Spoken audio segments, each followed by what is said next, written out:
Still managing that little duplex in Capitol Hill, Alex? My cousin Ryan asked with that same condescending smirk, swirling his beer at our monthly family BBQ. Must be thrilling, fixing leaks and chasing rent checks. I gave a polite smile, sipping my iced tea while mentally reviewing the final bids that had just come in for a 35-story development I was about to break ground on near the Seattle waterfront. The Capitol Hill duplex? That was where it all started. My first property, 10 years ago. A 2-unit fixer-upper I'd bought with savings from my old tech job and a little loan from my grandmother. To my family, it was proof I had settled, a business degree from UW, sharp as a whip, and I'd chosen landlording. Someone's got to keep the heat on, I said lightly, hiding my amusement. Ryan had no idea the building where his wife worked, the same one he always bragged about for its rooftop lounge and smart elevators, was part of my portfolio. He was indirectly cutting me a rent check every month. You ever think about doing something bigger? My Aunt Linda chimed in. My friend's daughter just got hired at Microsoft. She says they're looking for analysts. Could be a nice change of pace for you. I had to bite the inside of my cheek to keep from laughing. Just last week, Microsoft's real estate team had reached out to me, hoping to partner on a new mixed-use campus in Bellevue. They didn't know that Chen Urban Group's founder and CEO was the same woman they'd brushed off 10 years ago at a startup networking event. I'm pretty comfortable where I am, I replied, same as I always did whenever they tried to rescue me from my supposedly small life. My father shook his head with a familiar mix of concern and disappointment. You had so much potential, Alex.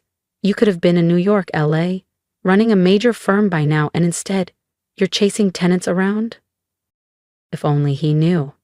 That first duplex had grown into a $900 million real estate empire. Commercial towers, LEED-certified campuses, waterfront condos, all under my direction. And yet, no one here suspected a thing. How's the new office working out? I asked Ryan casually, knowing full well he was enjoying his overpriced corner suite. Best views in the city, he grinned, though rent's insane. Some firm called Chen Urban owns it, probably some faceless group of corporate execs. I smiled into my drink. Chen Urban was anything but faceless. I'd named it after my grandmother Lian, the only one who believed in me when no one else did. The seed money for my first building? Hers. Did you hear about that massive project going up downtown? Linda asked excitedly. It's going to change everything. I nodded, already picturing the blueprints in my head. Yeah, we break ground next month. I heard about that, I replied casually, swirling the ice in my glass. I actually spent the morning reviewing the final architectural plans. The $200 million waterfront development was my biggest project yet, but to my family, I was still just managing tenants in a Capitol Hill duplex. My phone buzzed, a message from Lena, my project manager. City Council approved the permits, we're greenlit for construction next week. Probably another call about a clogged sink, Ryan joked, glancing at my phone with a grin. The glamorous life of a building manager. I smiled, excused myself, and stepped into my parents' garden. The hydrangeas were blooming again. Through the open window, I could still hear their voices floating from the patio table. Poor Alex, my mom sighed. She could have been something special if she'd just taken that offer from JP Morgan back then. Well, at least she's doing honest work, my dad added, even if she never aimed high. Her cousin Julie just got promoted to VP at her firm. I smirked, remembering last month's meeting with Julie's firm. They'd been pitching hard to handle Chen Urban Group's West Coast expansion. They never realized they were selling themselves to the cousin they whispered about behind her back. Back inside, the conversation had shifted to Seattle's housing market, a family favorite. The old Astoria Hotel sold for $50 million, Ryan announced, sounding impressed. All cash buyer, no contingencies, probably some investor from LA. I nodded, keeping my expression neutral. I'd signed that deal yesterday. The Astoria would become the flagship property of my boutique hotel line once renovations wrapped. Must be nice, Linda said wistfully. That kind of money. Meanwhile, Alex is still collecting quarters from laundry rooms. If only she knew about the offshore accounts, the holding companies, the hundreds of millions in assets registered under LLCs and trusts. All quietly controlled from the corner office no one in my family knew existed. After dinner, I drove home, to the penthouse of my Belltown high-rise. Floor-to-ceiling windows offered panoramic views of the city skyline, dotted with buildings I owned, hotels, tech campuses, whole blocks of future development. On my desk were acquisition proposals. A law firm seeking 10,000 square feet downtown. A restaurant group wanting anchor space in one of my mixed-use properties. A startup needing an entire floor in my South Lake Union tower. My phone buzzed again, a message from my lead broker. Riverside project owners ready to sell, asking $125 MA. Make the offer, I replied. Then I walked to the glass, watching as Seattle lit up. A city I quietly owned, one block at a time. The Riverside property would connect several of my existing developments, creating a seamless corridor of Chen Urban Group holdings along the most coveted stretch of Seattle's waterfront. 10 years ago, when I bought that rundown duplex in Capitol Hill, my family was embarrassed.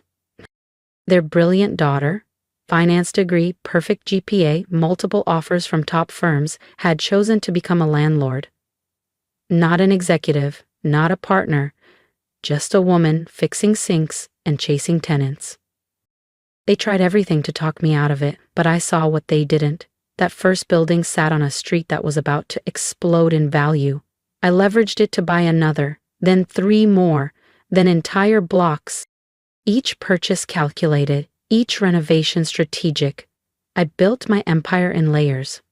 LLCs, holding groups, legal smokescreens. To the outside world, Chen Urban Group was just another faceless corporation. To my family, I was still the one with the duplex.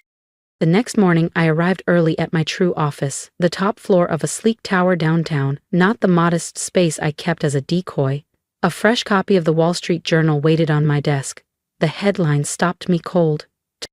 The quiet power behind Seattle's skyline. Sterling Empire continues expansion.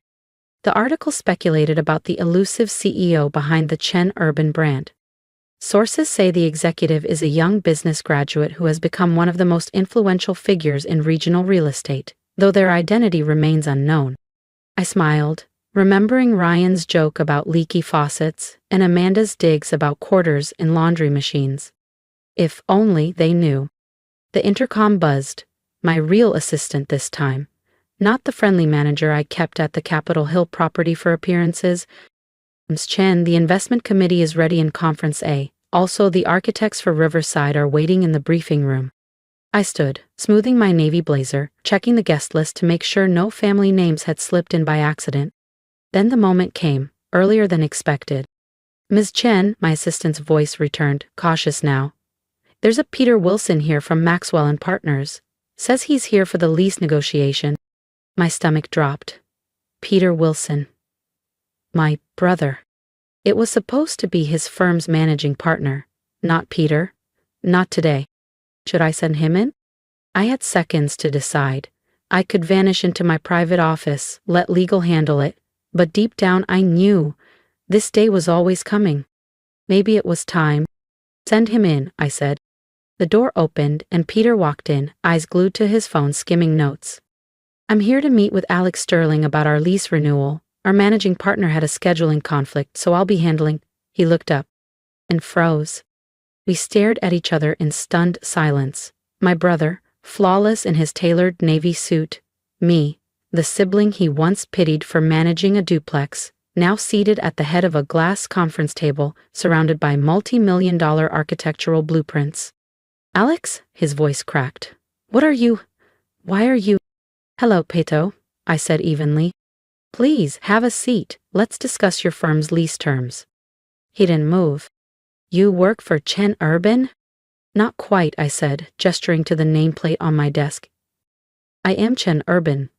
He dropped into the chair across from me, visibly pale. That's not possible. Chen Urban they own half the city. Closer to 60% of Seattle's prime commercial real estate, I corrected. And with the Riverside project, that number will hit 65%. The Riverside, he whispered, the realization dawning. The Astoria Hotel, the development downtown Amanda was excited about. That's all you? I nodded once. Would you like to see the full portfolio? For the next hour, I walked him through the numbers, the growth strategy, the acquisitions, a decade's worth of empire building, all done quietly, while the family thought I was managing one small property. Does anyone else know? He asked eventually. No, I said, just you. For now. I leaned back, though I suppose that's about to change. He looked at me, eyes narrowed. Or why didn't you tell us all these years, letting us think? Letting you think what? I asked softly. That I was a failure? That I'd thrown away my future? I stood and walked to the window wall, the city stretching out below, dotted with properties that bore my mark. You made your opinion very clear, I added. None of you ever asked if there was more. Peter was quiet for a long moment. Then, we were wrong. Yes, I said, turning back to him. You were. My phone buzzed. A message from Amanda. Family dinner tonight. Don't forget. I tilted the screen toward Peter. Shall we tell them together? The drive to our parents' house felt different that evening. Peter was unusually silent in the car ahead of me. I followed him up the familiar driveway, knowing the truth was finally stepping through that door with me. You're late, Mom called from the kitchen. Everything was about to change. If you've been holding your breath for the moment they finally find out the truth, don't miss what happens next. Subscribe to the channel and join me as the dinner table turns into a moment none of us will ever forget. Amanda was just telling us about the new client she landed. Mom called from the kitchen, walking in with a tray of tea. She trailed off, seeing the tension on our faces. Is everything okay? Dad asked, glancing between Peter and me. Peter cleared his throat. His voice was quieter than usual. You might want to sit down. There's something you need to know about Alex. And for the next hour, I told them everything. The buildings, the developments, the empire I had built quietly while they offered unsolicited advice and subtle digs. I showed them articles about Chun Urban Group, architectural renderings of projects they'd admired from afar, financial statements that made them sit back in stunned silence. 800 million? Amanda whispered, blinking at the screen.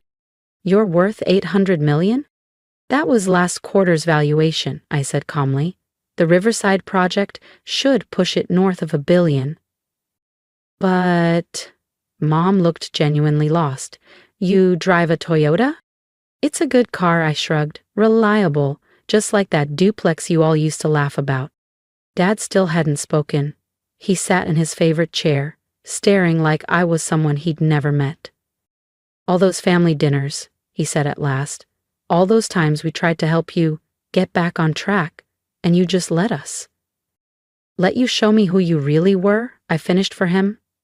Every smirk, every helpful suggestion, every time you called me a landlord like it was a slur. Amanda's voice cut the silence, sharper now. That's not fair. It was cruel what you did, letting us embarrass ourselves. I turned to her. Cruel? Like suggesting I get an entry-level job at your friend's firm? Like mocking my building every time real estate came up at dinner? The room fell still. The truth is, I said, my voice softening, I kept it secret at first because I needed to know I could build this without anyone's approval. But eventually, I saw how you treated me when you thought I was struggling. So this was revenge? Peter asked, more curious than accusatory. No, I said. This was a mirror. I just let you see yourselves. Mom wiped her eyes. Dad looked like he'd aged 10 years. Amanda was staring at her phone, no doubt realizing how many times she'd inadvertently insulted one of the city's largest developers. The Riverside project, she said suddenly. My firm wanted to bid for the legal work. Already assigned, I replied evenly, to a firm that never mocked its client. Peter shifted in his seat, quietly remembering he still had a lease negotiation on my desk. About the office space, Peter said awkwardly. Your lease terms will remain fair, I assured him. I don't mix business with family, though apparently I'm the only one who feels that way. The next few weeks were tense. My family wrestled with the whiplash, trying to reconcile the Alex the struggling landlord narrative they clung to for a decade with the reality of who I truly was. Their emotions swung wildly, pride and guilt, apology and resentment, often in the same conversation. Meanwhile, the Seattle business press had a field day. Mystery developer unmasked, read one headline. Chen Urban CEO was hidden in plain sight, declared another. Photos of me at industry events, once overlooked, were suddenly plastered everywhere, circled and captioned like I was a ghost who had just materialized. My phone exploded with messages. Cousins I hadn't heard from in years. Distant aunts. Former classmates. Everyone wanted a meeting, an investment, a quick lunch to catch up. I ignored them all. I focused on what I do best, building. The Riverside development broke ground on schedule. The Astoria Hotel was halfway through renovation. I negotiated 3 more major land deals. My company was thriving, not because of the attention, but in spite of it. 6 months later, I hosted my first family dinner at my penthouse. The one they never knew existed. They walked in slowly, taking in the sweeping views of the sound, the curated art, the soft hum of a perfectly tuned living space. For the first time, they saw me not through the lens of who they assumed I was, but for who I had become. I have an announcement, I said as we gathered at the table. Chen Urban is going public next month. A pause. We're expecting an IPO valuation of around $2 billion. Silence. You could have told us sooner, Mom said gently. We're your family. Are you? I asked. For 8 years, you showed me exactly what kind of family you chose to be. They said nothing. You didn't want me to succeed, I continued. You wanted me to succeed your way, on your terms. You never asked what I wanted, or what I saw. Amanda looked down. And now?